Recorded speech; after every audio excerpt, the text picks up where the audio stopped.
Hello, everybody, and welcome to the Pain Geeks podcast. This is episode One. two, one. The first, I was thinking the same thing because the first episode maybe was like ground zero. That was like the introduction. Yeah. This is episode one, where we're kind of getting into, the format that we're going to try to take with this podcast, which is, we are the co-founders of Pain Geeks community, which is an online reading and learning community for clinicians who are interested in learning more about pain and pain science, and how Mhm. to apply that in their own clinic.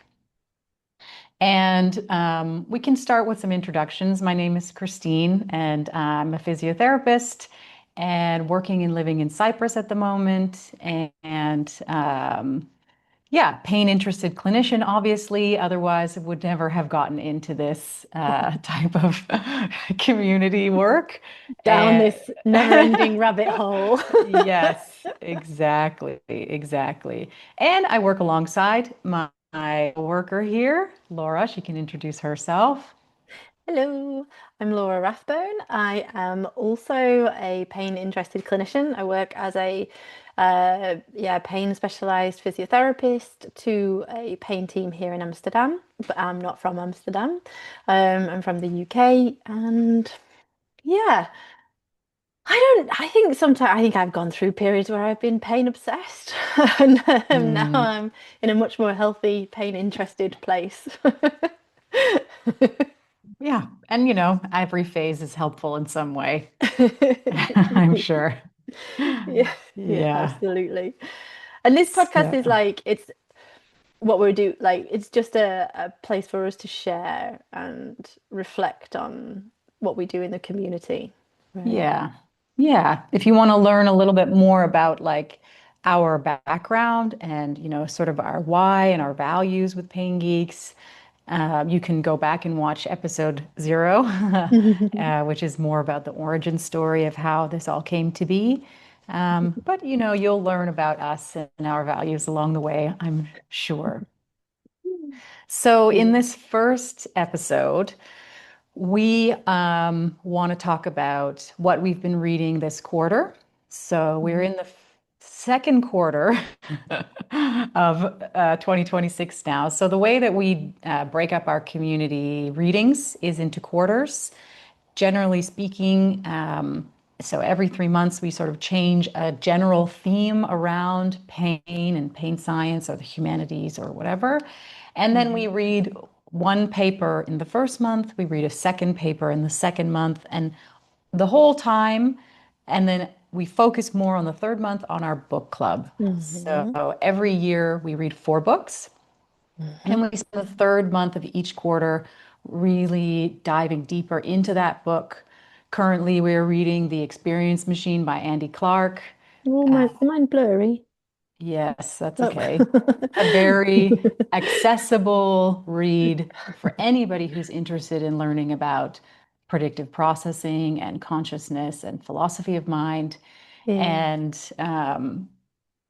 that's very nice that we're reading that now. And every month we also discuss the book, but in the third month we really dive into the book. Yeah. And we'll do a whole episode on the book when we get there as well in June. Hmm. Um, Definitely. but it's nice also just to say that this is what we're reading at the same time as reading the articles. It's always interesting because you do find links and you find like Hmm. we're thinking about the experience machine and about predictive processing. And one of our members, our friend Steph, sent me a message the other day. She's like, "Oh, I'm just reading." And she sent me a picture of herself reading the book with a coffee and a cake. Which these are the sorts of things that I love about Pain Geeks. And Hmm.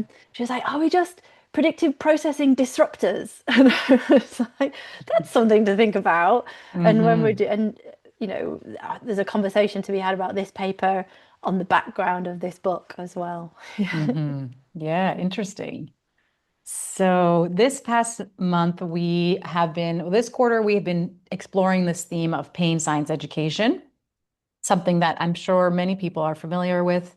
Some of the work of Lorimer Moseley and David Butler Mhm. and Noy Group, Explain Pain, all Mhm. of that stuff that we've all learned, I think, a lot about. Yeah, and the sort of newer sort of like pain reprocessing therapy and pain Hmm. reframing and retraining the brain, and it's all part of that pain science education field, isn't it? Hmm. And we read a paper in April called "What Do Patients Value Learning About Pain? A Mixed Methods Survey on the Relevance of Target Concepts After Pain Science Education." So, this was the first paper of this quarter of us exploring this theme of pain science education. And we decided to split it up this time with having a paper about the adult population. And next month, we're going to explore a paper about the pediatric population in pain science education. So that's a nice, interesting little twist that we sort of put in this month. Mm. We don't often explore a lot about pediatrics, but it is very, Right. very interesting. And we decided to include that. So, Yeah. if that's something that you're interested in or a field that you work in, definitely come and check it out and read along with us. Right. And just to make another point to that, because I get really excited about this, I was having this conversation yesterday with one of my clinicians that I supervise, and saying, like, we should probably be reading more pediatric research around pain because adults are grown-up children, right? Mhm. So what, and there is like a body of evidence, especially when you look at like Melanie Knowles' work, like what children go through around how they understand their painful experiences and how the care system responds to the painful experiences can shape the meaning of pain as they grow up and as they go through development. And maybe we're also, we're seeing those adults who have had a lifelong relationship with painful experiences. Um, so maybe it is something that I always sometimes think, oh, I should read more about pediatric development and how that influences the adult meaning makingness.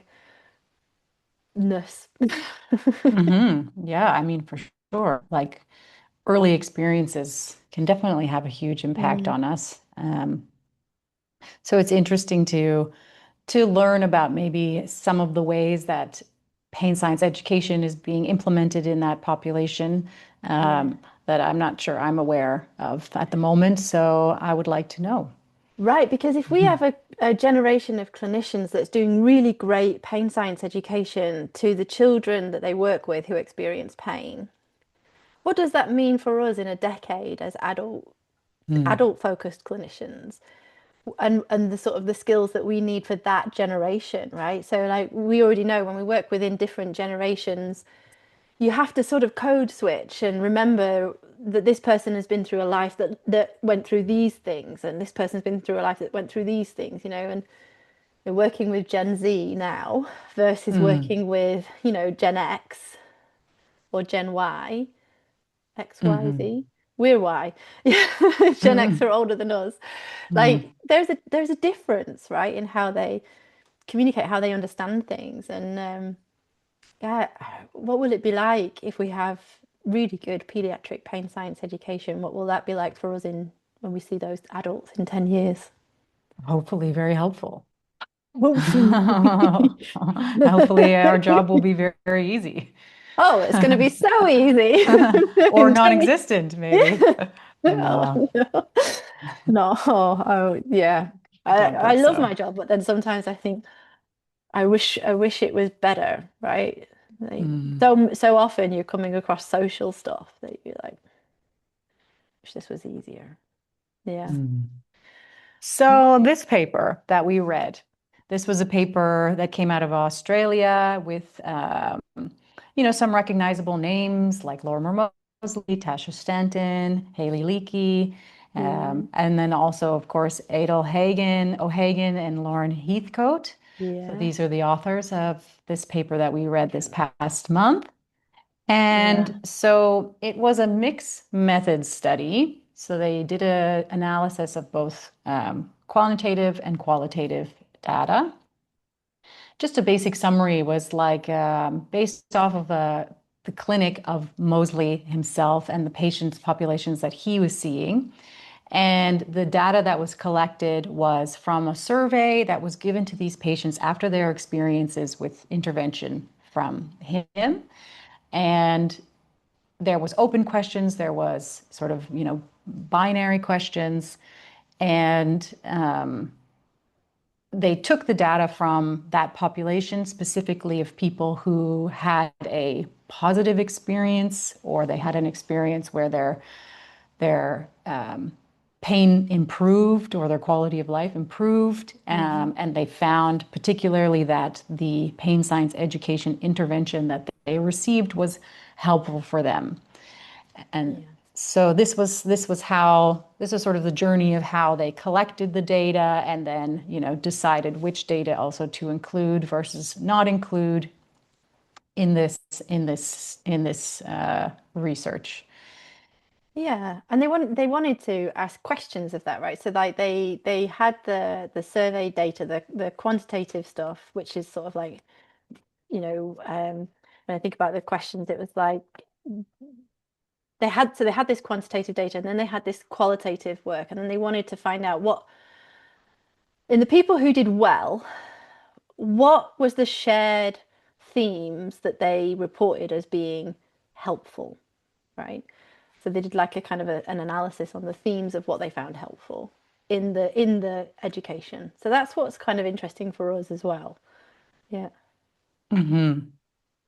So after they collected all the data, they analyzed it, of course, and the three themes that they found to fit some of those collected data into were so these were generalized themes about so the pain science education that was, let's say, delivered, Hmm. right? They were able to categorize how that was interpreted or what the message was that was received by the patients going through the intervention. And then there was these three main themes that sort of emerged from those experiences. And the themes were: one, pain does not mean my body is damaged. Two, thoughts, emotions, and experiences affect pain. And three, I can retrain my overprotective pain system.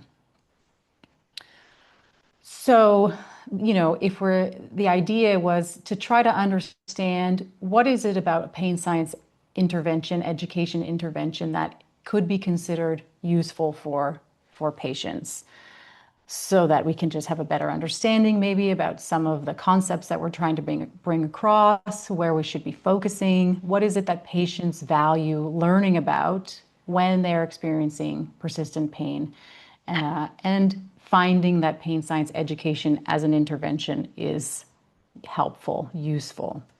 Mm. So, I mean, I think that's a very interesting topic because, of course, we want to know the answer to that question, right? Like, if we know exactly what it is that people want to know about and we can give that, then, theoretically, that will make our job a lot easier. Um, Mm. Is it what people want to know, or is it what we think is most likely to be helpful? Yeah, because some of these concepts are not like it's not necessarily easy or comfortable or pleasant to go through some of these conversations and update mhm. your concept, the way you think about pain. So it might not I necessarily be think what it's a good people. question because there was also like a lot of reflection in this paper where there were some people who were upset that they didn't have this information before, right? They Hmm. felt like this information had been uh, kept from them or withheld from Mm. them. Um, so, you can interpret that as a wanting of a certain Mm. kind of information.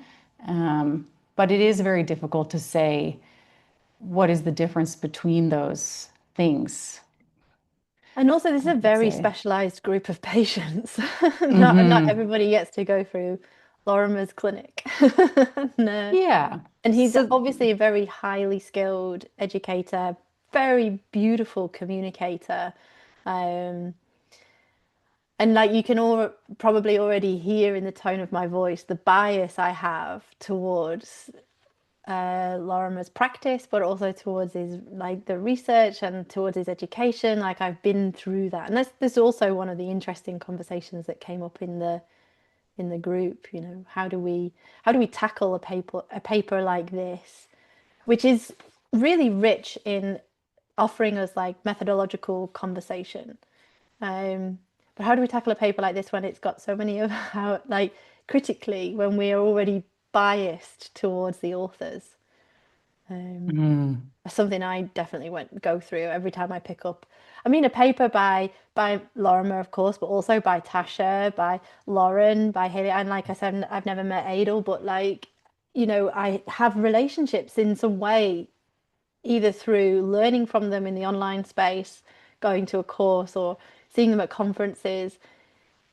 Yeah, you have to sort of hold your uh, personal stuff a bit back and be like, okay, but what are the limitations of this paper? What does the methodological design allow us to infer?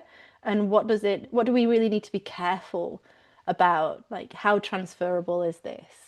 What Mhm. does it really tell us? This was such a great conversation in the Super Geeks chat. Really appreciated that. Yeah, yeah, we definitely learned a lot. And so, something that we do on Pain Geeks is that we have our journal club the first 2 months of every quarter, and each article that we're reading per month, we have two discussions around.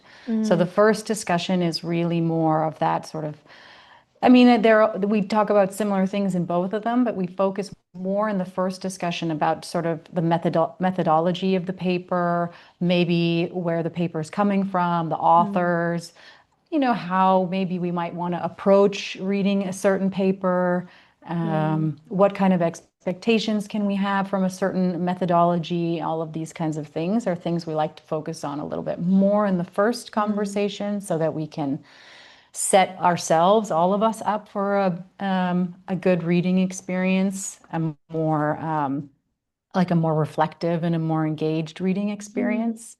And the second discussion, we will focus a little bit more on our reflections of reading the whole paper, mm, and go maybe a little bit deeper into some of those things that we've noticed, maybe a little bit more of a critical analysis.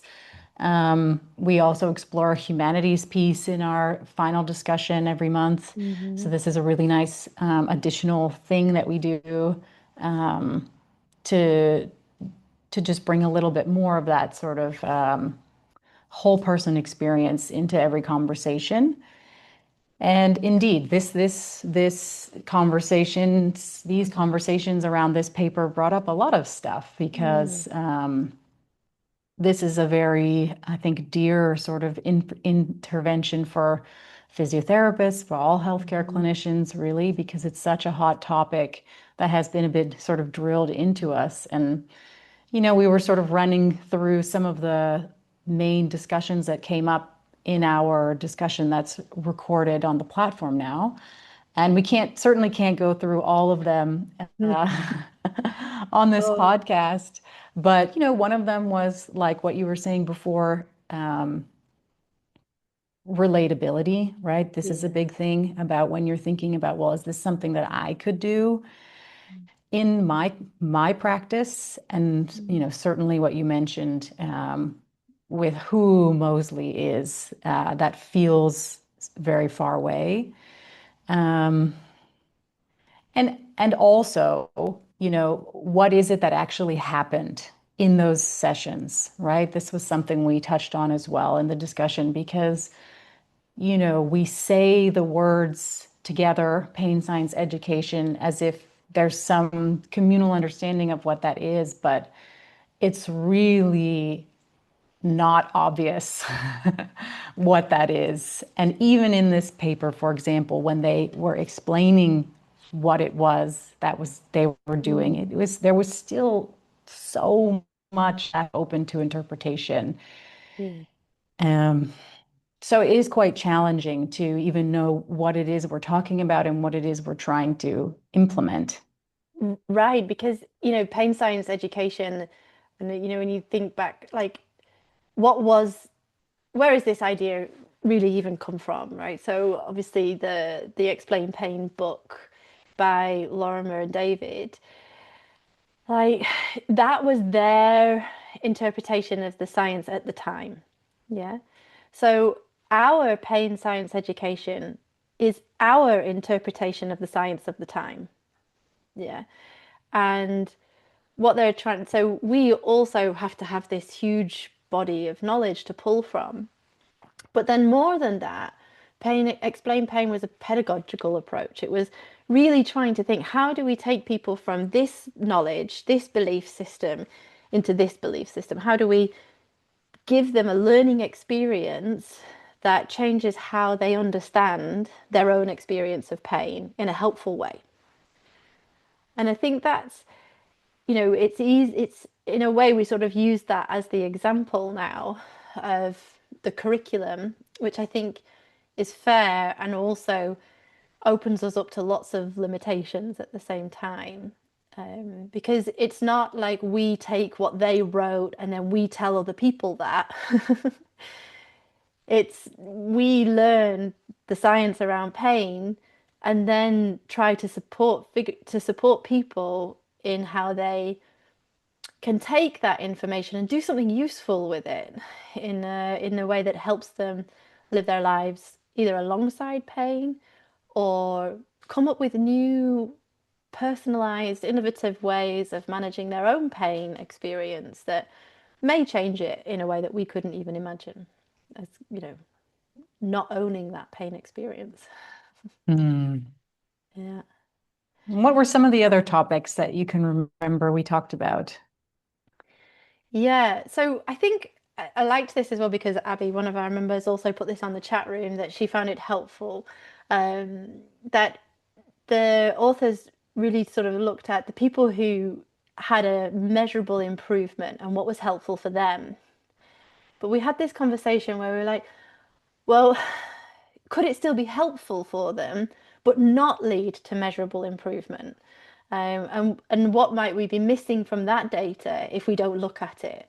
And Hmm. does everything have to have like an sort of immediate improvement on somebody's, like directly on somebody's pain, or does it, can it be that there's not necessarily, it doesn't show up in the measurements, but like it's still helpful in some way, you know? Hmm. And I think we think like what sort of got us onto that was thinking about the book as well, this idea of like predictive processing and how, the person is making these conscious experiences based on lots and lots of different bits of information. Hmm. And it might be that we're starting to put in different bits of information, challenging beliefs, Yeah. creating some kind of useful error, whether it's cognitive or something else that we can't fully define. Yeah. But it doesn't necessarily mean it's unhelpful, right? Um, Hmm. Yeah. or yeah, that was just an interesting conversation. Like, do we Yeah. always need to be thinking about the people who get better? Because that also kind of suggests that we think that the only way to support someone with pain is to constantly be trying to get people better all the time.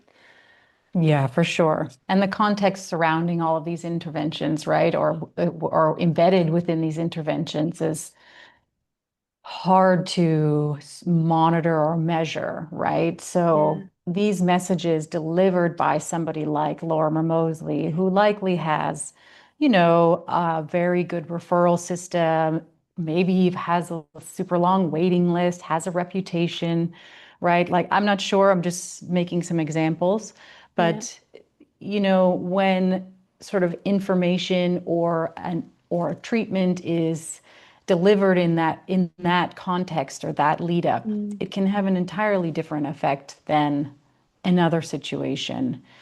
And I think, when we are doing research like you're saying, it does make sense to include all of the outcomes so that we can try to figure out Mm. more variables that are influencing. And because we don't know, like, I don't know that I'm saying, because when I say something, it's landing Yeah. because of how I am saying it or because of what I'm saying, right? Because of Mm. how I'm standing or sitting or because of how I've acted in previous sessions or earlier in that session or because Mm. of the reputation of the clinic that I'm in or Mm. I don't know the answer to a lot of those questions. So it does make it that we're still sort of in the beginning of this understanding, right? Trying to Mm, understand what the real mechanisms are behind whatever this intervention is. And if this education is being delivered alongside um, functional rehabilitation, exercise, maybe hmm some hands-on reassurance, or even hmm manual therapy, or whatever you want to, hmm however you want to define it.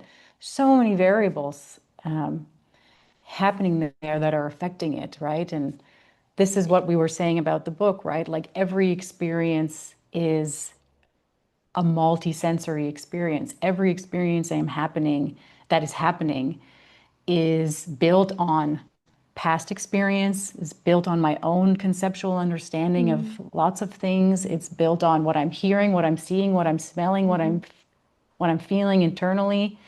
And then something is emerging from that. Some reality is emerging from that. Um, so it's Yeah. very multifactorial. Yeah, I think this paper just gave us such rich conversation and like we tried to understand a little bit about all of those variables in the conversations and we sort of put them to one side and then we were thinking, well, what is it that we can take away from this? And the themes in and of themselves, they're lovely. Pain doesn't mean my body is damaged. Well, we've enough evidence to support that. We know that that's an important update because pain doesn't always mean your body is damaged. And that your thoughts and emotions and experiences can affect your pain. We've got loads of evidence that support that statement. And also, I think the one that we all struggled with, or I definitely struggle with the most, this idea that I can retrain my overprotective pain system. I'm not sure we have. I think that's a bit more of a challenging concept. But there's something in that that's really important. Um, first of all, can a system be overprotective? Is pain about protection? These are questions that we are still asking. Can that be retrained?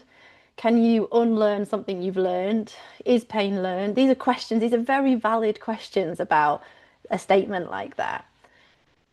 But if you look at the qualitative data that they included, so the quotes from the people who went through this process, we talked about this just before we came online, didn't we? Like what comes out from that is this sense of like this sense of agency. Like there's a sense in the way people are talking about their pain that is more mine, this mineness seems to happen. Mhm. Um, and there's even quotes, and I think it would be really nice if we spend a little bit of time just thinking about like one of the quotes says, although I was accustomed to hearing about the miraculous effects of new treatments and then being disappointed, this clinician had a different message. That message was like a call to action to me personally.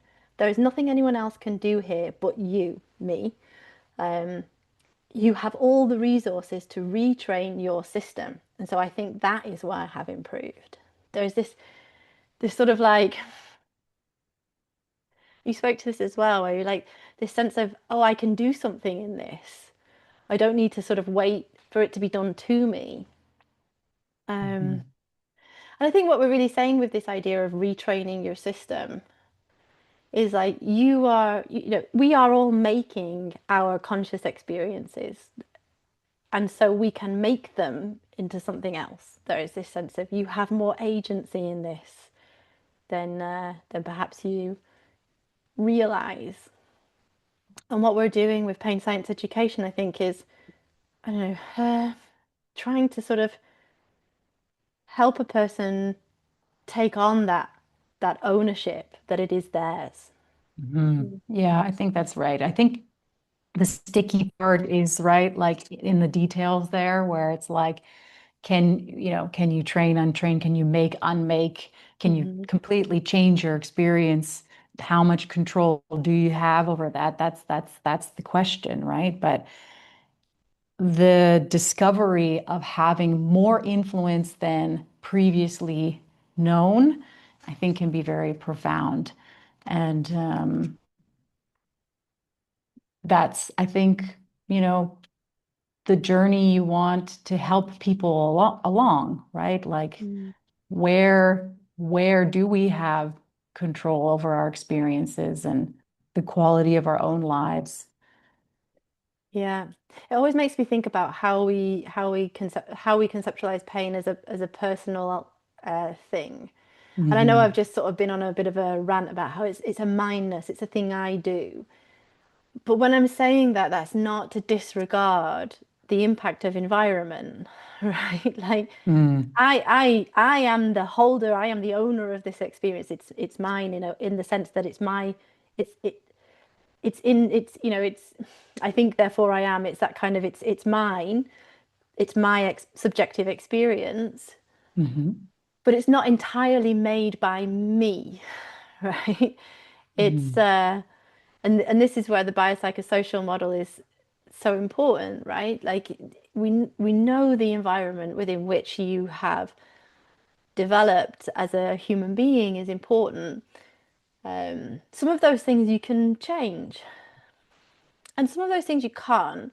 And if those things are causally relevant in your pain, but you have no way of changing them, it might be that you can do all the pain science education you want, do all the right things, but you're still in an environment that is having this causal relationship that we can't necessarily even define or name, right? And I don't just mean whether you've got a nice house or a good job, but like if you're living in a community that is on a daily basis systemically discriminative to you, you are at risk in that community. And that is somehow causally relevant to your experience of pain, which we can't Hmm. test for or observe or measure. Then, you know, you can change, you have the agency and the way of figuring out how you navigate that environment and also how you relate to your pain. That's something you can choose. That's something you can build on. That's something you can change. But none of this guarantees that your pain is going to go away. Or, and that's sometimes that's the really hard bit. I work in a group of people who are economically poor, you know, like they don't necessarily know where the next meal is coming from. They don't know how they're going to pay their bills. They're getting access to physiotherapy by, whatever the state deems they can have. And it's like, can't necessarily change those of the environment. It's also helpful for people to know, yes, your conscious experience is yours. You have agency in this, but it doesn't necessarily mean that you it doesn't necessarily mean that you can change everything and then the pain goes away. And I sometimes worry that we might still be giving that message. And I can Hmm. fall into it because I think I've already fallen into it in this conversation. I've fallen into that a little bit. I can get very hopeful and optimistic and positive. Um, Well, which is, yeah, not a bad thing, but indeed we have to be aware of that, right, in our practice. And I think that that's, kind of the whole point of all of this. The point of Pain Geeks, it's the point of reading these mm, papers, right? Is that we want to get into these conversations and find a way for this to make sense in a way that feels authentic to us, but also feels realistic and feels mhm, also implementable, mhm. sustainable, um, and all of that. So yeah, I think, we've kind of run out of time a little bit, so we should probably wrap it up. But, I think that this is a good place to stop because we don't have all the answers, right? This is what we've talked about too, right? Like we love talking about this stuff. We also find it difficult to talk about these things. We don't have the answers for everybody at the end of the day, but we are dedicated clinicians who care about our patients and we care about our colleagues. And we want to just create more spaces like this where we can just try to figure it out together, talk about it, process it. So Mm. if you are interested in joining community like this, joining discussions like this, reading some more papers on a regular basis with some accountability behind it, which we all need, take a look at the Super Geek space on Pain Geeks. And also, you can take a look at the free community portion of Pain Geeks, and you can still read along. You can still join the chat room, and you can still come to our coffee clubs, which is our social meetings every month. Yeah, And we would love to see you there. absolutely. Yeah, let's hope to see you there. Okay.